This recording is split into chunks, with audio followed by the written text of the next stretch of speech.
জেলা সিজিএমের এজলাসে কাউন্সিলর বাবলা সরকার খুনের ঘটনায় অভিযুক্তদের পেশ করা হয় আজ। সরকারি আইনজীবী বিচারক রতন কুমার গুপ্তকে জানান, ধৃতদের মধ্যে দুজন বিহারের বাসিন্দা এবং একজন ইংরেজ বাজারের বাসিন্দা। তারা পেশাদার খুনি। এই ঘটনায় এখনো মাস্টার মাইন্ড গ্রেপ্তার হয়নি। অভিযুক্তদের আরও জিজ্ঞাসাবাদের প্রয়োজন রয়েছে। ধৃতদের 14 দিনের পুলিশি হেফাজত মঞ্জুর করা হোক।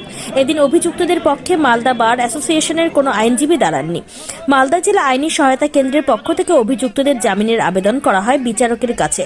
তবে যদিও সেই আবেদন খারিজ করে দেন বিচারক রতন কুমার গুপ্ত। অভিযুক্তদের 14 দিনের পুলিশি হেফাজতের নির্দেশ দেন।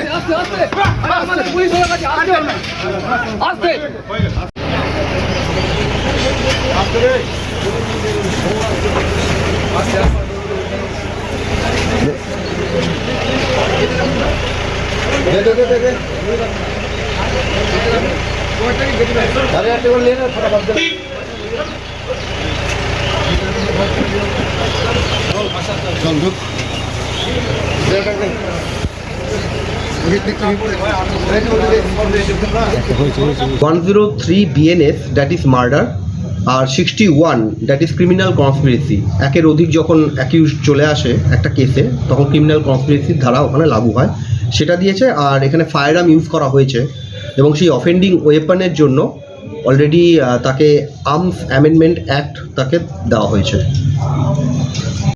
আমরা LADCS থেকে করেছি যাতে আমাদের যে কোনো আসামি যাতে মানে কেউ আনডিপেন্ডেন্ট না থাকে, সেই কারণেই আমরা বেল পিটিশন করেছি ফর্মালি বেল পিটিশন করেছি 3 জনের জন্য এই বাবলা সরকার মার্ডার কেসের ঘটনা।